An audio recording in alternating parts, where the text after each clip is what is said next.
আসসালামু আলাইকুম প্রিয় ডিগ্রি তৃতীয় বর্ষের শিক্ষার্থীরা, রকিবুল 24 পাবলিকেশনে তোমাদেরকে স্বাগতম। আজকে আমি তোমাদের ইসলামের ইতিহাস ও সংস্কৃতি ষষ্ঠ পত্রের শর্টকাট সাজেশন দিয়ে দিব। একদম শর্টকাট সাজেশন। ইনশাআল্লাহ তোমরা এই সাজেশন থেকে 100% কমন পাবা, তার নিশ্চয়তা আমি দিয়ে দিচ্ছি। ক, খ এবং গ বিভাগের শর্টকাট সাজেশন রাকিব স্যারের 8 বছরের অভিজ্ঞতার আলোকে ইনশাআল্লাহ তোমরা 100% কমন পাবা। যে পরীক্ষাটি অনুষ্ঠিত হবে 2 আগস্ট 2026। তো দেখো, রকিবুল 24 পাবলিকেশন স্ক্রিনের মধ্যে দেখতে পাচ্ছ। রকিবুল 24 পাবলিকেশনের প্রকাশিত সাজেশন বইসমূহ স্ক্রিনের মধ্যে কিন্তু দেখতে পাচ্ছ। যারা যারা সাজেশন গুলো নিতে চাও তারা স্ক্রিনে দেখা হোয়াটসঅ্যাপ নম্বরে দ্রুত SMS করো। তো দেখো, খ বিভাগের সংক্ষিপ্ত প্রশ্নের সাজেশন আমি তোমাদেরকে এখন দিয়ে দিব। তো প্রথমে দেখো, খ বিভাগের সাজেশন 1 নম্বরটি দেখো। 1 নম্বরে কি বলা আছে? শ্বেত বিপ্লব বলতে কি বুঝো লিখে দিয়েছি, আসবে। 2 নম্বরটি দেখো, মঙ্গলদের পরিচয় দাও, এর উৎপত্তি সংক্ষেপে লিখে দিয়েছি, আসবে। 3 নম্বরটি দেখো। 3 নম্বরে অটোমানদের উত্থান পতন সম্পর্কে লিখো। 4 নম্বরে তানজিমাতের ধারণা দাও বা তানজিমাত বলতে কি বোঝো লিখে দিয়েছি, আসবে। 5 নম্বরটি দেখো। 5 নম্বরে সুয়েজ খাল সম্পর্কে কি জানো লিখো। 6 নম্বরে অঙ্গরার যুদ্ধ সম্পর্কে সংক্ষেপে লিখো। 7 নম্বরটি দেখো, নব্য তুর্কি আন্দোলন সম্পর্কে লিখো। 8 নম্বরে বিশ্ব সভ্যতায় মঙ্গলদের অবদান আলোচনা করো। 9 নম্বরটি দেখো, ক্রিমিয়া যুদ্ধ সম্পর্কে টিকা লিখো বা এ সম্পর্কে বিস্তারিত আলোচনা করো। 10 নম্বরটি দেখো, কুপুলি উজিরদের পরিচয় দাও। 11 নম্বরটি দেখো, তৈমুরের সিস্তান বিজয় সম্পর্কে লেখো। 12 নম্বরটি দেখো, বেলফোর ঘোষণা সম্পর্কে টিকা লিখো। 13 নম্বরটি দেখো, তৈমুরের ভারত অভিযান সংক্ষেপে আলোচনা করো। 14 নম্বরটি দেখো, মোহাম্মদ আলী পাশার পরিচয় দাও। 15 নম্বরে প্রথম বিশ্বযুদ্ধের কারণ আলোচনা করো। তোমাদের জন্য সুপার শর্টকাট সাজেশন 1 2 3 4 থেকে দুটি প্রশ্ন কমন আসবে। দেখো 1 2 3 4 1 2 3 4 স্ক্রিনের মধ্যে দেখতে পাচ্ছ। এখান থেকে তোমরা 2 থেকে 3টি প্রশ্ন কমন পাবা। তোমাদের সকলের প্রতি রিকোয়েস্ট থাকবে, এখানে মোট 15টি প্রশ্ন দেওয়া আছে, 15টি প্রশ্ন পড়ে যাবা, তাহলে তোমরা ইনশাআল্লাহ এখান থেকে 5টি প্রশ্ন কমন পাবা। তো তোমাদের জন্য এখানে দেখো আরো কিছু এক্সট্রা প্রশ্ন দেওয়া আছে। স্ক্রিনের মধ্যে এক্সট্রা প্রশ্নগুলো দেখতে পাচ্ছ। এই প্রশ্নগুলো একবার করে দেখে যাবা। এবার চলে যাব গ বিভাগের সাজেশন ও উত্তরে। প্রথমটি দেখো, গ বিভাগের সাজেশন ও উত্তর। 1 নম্বরটি দেখো, ইরানের আধুনিকীকরণে প্রথম রেজা শাহ এর ভূমিকা কি ছিল মূল্যায়ন করো। এই প্রশ্নটি দেখো লিখে দিয়েছি, আসবে।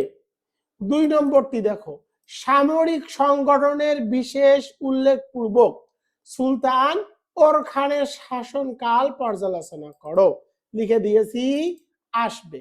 3 নম্বরটি দেখো, মিশরের মপলুক বংশের প্রকৃত প্রতিষ্ঠা হিসাবে সুলতান বাইবাসের কর্তৃত্ব মূল্যায়ন করো, লিখে দিয়েছি, আসবে। 4 নম্বরটি দেখো। 4 নম্বরে বিজেতা ও শাসক হিসাবে আমির তৈমুরের কর্তৃত্ব বিশ্লেষণ করো। 5 নম্বরটি দেখো, সৌদি আরবের আধুনিকীকরণে আব্দুল আজিজ ইবনে সাউদের ভূমিকা আলোচনা করো, লিখে দিয়েছি, আসবে। 6 নম্বরটি দেখো, নেপালিয়নের মিশর বিজয়ের কারণ ও ফলাফল বর্ণনা করো। 7 নম্বরে হালাকু খানের বাগদাদ অভিযানের কারণ সমূহ আলোচনা করো। তিনি যে বাগদাদ অভিযান করেছিলেন তার কারণগুলো কি কি ছিল সে কারণগুলো সম্পর্কে আলোচনা করো। সেই প্রশ্নটি কিন্তু এখানে দিয়েছি, এটিও তোমাদের জন্য খুব ইম্পর্টেন্ট একটি প্রশ্ন। এই প্রশ্নটিও ইম্পর্টেন্ট, একদম ইম্পর্টেন্ট। এরপরে দেখো, তারপরে দিয়েছি দেখো, মুসলিম বিশ্বে এর প্রতিক্রিয়া নিরূপণ করো। এই মুসলিম বিশ্বের প্রতিক্রিয়া কি ছিল সেটি লিখতে বলছে। এরপরে দেখো 8 নম্বরে, 8 নম্বরটি দেখো, ইলখানি বংশের প্রতিষ্ঠাতা হিসাবে হালাকু খানের কর্তৃত্ব আলোচনা করো। এটিও কিন্তু খুব ইম্পর্টেন্ট। 9 নম্বরটি দেখো, সুলতান প্রথম সেলিমের রাজত্বকালে ওসমানীয় সাম্রাজ্যের বিস্তৃতির উপর আলোকপাত করো। 10 নম্বরে, মোস্তফা কামাল পাশার পরিচয় দাও, তার সংস্করণ সমূহ আলোচনা করো। আর দেখো, অথবা আধুনিক তুরস্ক প্রতিষ্ঠা হিসাবে মোস্তফা কামাল পাশার অবদানগুলো আলোচনা করো। 11 নম্বরটি দেখো, নব্য তুর্কি আন্দোলন বলতে কি বুঝো, এটি ব্যর্থ হয়েছিল কেন, নব্য তুর্কি কারা, নব্য তুর্কি আন্দোলনের কারণ ও ফলাফল পর্যালোচনা করো। 12 নম্বরটি দেখো, ওসমানীয় সমাজ ও রাষ্ট্র শাসন ব্যবস্থায় আধুনিকীকরণে সুলতান দ্বিতীয় মাহমুদ কর্তৃক প্রবর্তিত সংস্কার সমূহ আলোচনা করো। 13 নম্বরটি দেখো, 13 নম্বরে প্রাচ্য সমস্যা, প্রাচ্য সমস্যা বলতে কি বুঝো, প্রাচ্য সমস্যায় ইউরোপীয় ব্যক্তিবর্গের প্রভাব আলোচনা করো। 14 নম্বরটি দেখো, আধুনিক জর্ডানের নির্মাতা হিসাবে বাদশাহ হোসেনের কর্তৃত্ব মূল্যায়ন করো। 15 নম্বরটি দেখো, আধুনিক মিশনের প্রতিষ্ঠাতা হিসাবে মোহাম্মদ আলী পাশার কর্তৃত্ব পর্যালোচনা করো। সুপার শর্টকাট সাজেশন 1 2 3 4 5 6 থেকে 3 থেকে 4টি প্রশ্ন কমন পাবা। দেখো শর্টকাট সাজেশন, এই 1 নম্বর প্রশ্ন, 2 নম্বর প্রশ্ন, 3 নম্বর প্রশ্ন, 4 নম্বর প্রশ্ন, 5 নম্বর প্রশ্ন এবং 6 নম্বর প্রশ্ন, এই 6টি প্রশ্ন থেকে ইনশাআল্লাহ তোমরা 3 থেকে 4টি প্রশ্ন কমন পাবা। তোমাদের সকলের প্রতি রিকোয়েস্ট থাকবে, এখানে মোট 15টি প্রশ্ন দেওয়া আছে, তোমরা 15টি প্রশ্ন পড়ে পরীক্ষা দিতে যাবা। তোমাদের জন্য এখানে আরো এক্সট্রা 4টি প্রশ্ন আছে, তোমরা চাইলে এই 4টি প্রশ্ন একবার করে দেখে যেতে পারো। প্রিয় শিক্ষার্থীরা, এবার চলে যাব ক বিভাগের প্রশ্ন। তো দেখো, ক বিভাগের প্রশ্নগুলো তোমরা স্ক্রিনশট নিয়ে রাখো, এগুলোর মধ্য থেকেই তোমরা ইনশাআল্লাহ 100% কমন পাবা। আমি তোমাদেরকে প্রশ্নগুলো দেখাচ্ছি, প্রশ্নগুলো তোমরা স্ক্রিনশট দিয়ে রাখো এবং এই প্রশ্নগুলো তোমরা একদম মুখস্থ করে নাও, এগুলোর মধ্য থেকেই তোমরা 100% কমন পাবা। তো আমি তোমাদেরকে প্রশ্নগুলো এক এক করে দেখিয়ে দেই, তোমরা স্ক্রিনশট নিয়ে রাখতে পারো। এই ক বিভাগে যে প্রশ্নগুলো দিয়েছি উত্তর সহকারে, এগুলো থেকে ইনশাআল্লাহ তোমরা 100% কমন পাবা। রকিবুল 24 পাবলিকেশনের সাজেশন কিন্তু 100% কমন পড়ে। তো প্রিয় শিক্ষার্থীরা, তোমাদের সকলের প্রতি রিকোয়েস্ট থাকবে, তোমরা কে কোন কলেজ থেকে আমার এই ভিডিওটি দেখতেছো অবশ্যই কমেন্ট করে জানাও।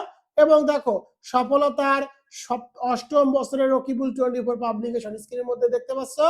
আর রকিবুল 24 পাবলিকেশনের প্রকাশিত সকল বইসমূহ দেখতে পাচ্ছ, ডিগ্রি, বিএ, বিএসএস এর প্রথম বর্ষ থেকে প্রথম, দ্বিতীয়, তৃতীয় বর্ষের সকল বিষয়ের সাজেশন কিন্তু আমি উত্তর সহকারে দিয়ে থাকি। স্ক্রিনের মধ্যে দেখতেছো, যারা যারা রকিবুল 24 পাবলিকেশন থেকে বইগুলো নিতে চাও তারা এই নম্বরে হোয়াটসঅ্যাপ অথবা ইমোতে দ্রুত এসএমএস করো, ইনশাআল্লাহ তোমরা 100% কমন পাবা। এতটুকু আমি তোমাদেরকে নিশ্চয়তা দিয়ে দিচ্ছি।